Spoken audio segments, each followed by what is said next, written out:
Olá! Com composições de Francisco Mignoni como Mistério e Macunaíma, violoncellista Raif Dantas vem se destacando no cenário musical, interpretando composições da música brasileira. Estamos hoje aqui no Centro Histórico e Cultural Mackenzie, que é a casa de um programa muito especial, o Hora Clássica. Eu desejo a todos uma ótima apresentação.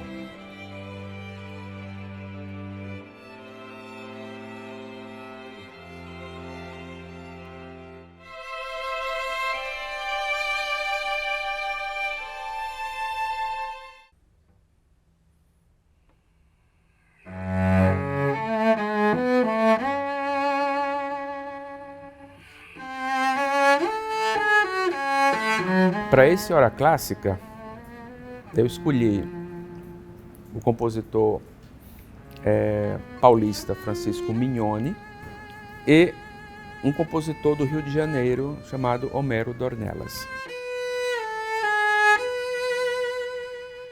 Eu tenho uma paixão grande pelo Francisco Mignoni. A música carioca ela é muito característica, né? Você vê um Villa-Lobos, né? Você vê que tem uma forma característica, né? um estilo, né? Diferentemente da música paulista, né? A música paulista já é uma música um pouco, se percebe claramente, o grande expoente da música paulista é o Camargo Guarnieri, né? Você vê, se coloca, o Villa-Lobos e Guarnieri são compositores bem diferentes.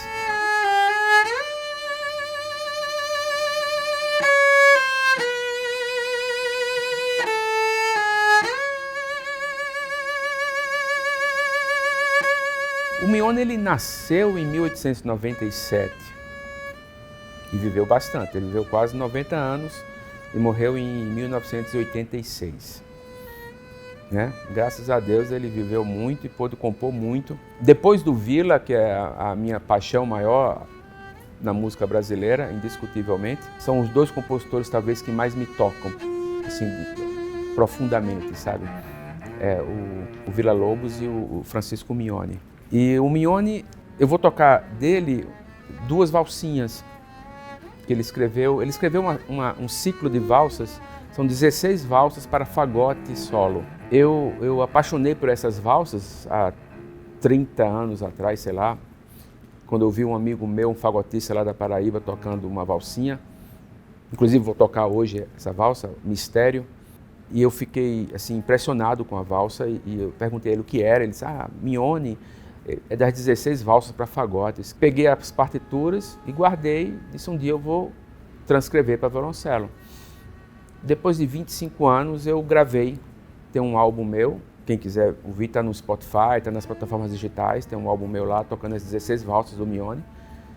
E vou tocar duas valsinhas dele hoje, Mistério e Macunaíma.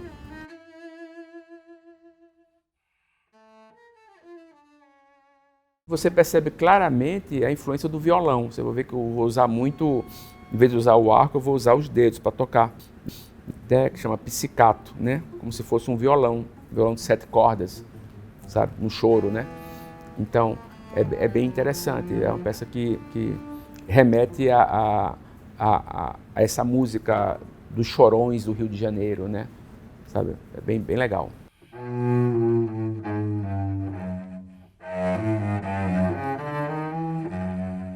Essa coisa de ser primeiro cello do teatro, de uma orquestra, né? No caso do Teatro Municipal de São Paulo, e também fazer solo, tocar como solista, são duas funções, apesar de o título que eu tenho no teatro é primeiro cello solista, né? Esse é o título da cadeira, né? Que eu ocupo, é muito diferente você subir na cadeira do solista mesmo para solar um concerto com a orquestra, ou fazer um recital solo, ou fazer um recital com piano, de tocar no naipe da orquestra. São duas funções completamente diferentes. Eu estava conversando isso ontem com um colega meu da orquestra. Como é diferente o som que nós temos que tirar na orquestra para o som que eu vou tirar hoje, por exemplo. O som que eu vou tocar hoje é um som de solo. Se eu toco com esse som no naipe, não casa. O som que eu tenho que tirar no naipe é um som que case com os outros cellos, sabe? O som do solista é um som que a gente pensa para jogar o som lá no fim do teatro. Então um som mais, como eu diria, mais pontudo talvez, mais, tem uma incisão maior, entendeu? Esse som, ele não junta com os outros. No som do naipe a gente tem que ter um som um pouco mais, que consiga formar um só som. Um primeiro cello onde se escuta ele mais do que os outros, não é um bom primeiro cello, na minha opinião. Ele tem que liderar o naipe, mas ele tem que fazer com que o naipe dele todo soe um som, o som de naipe.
Música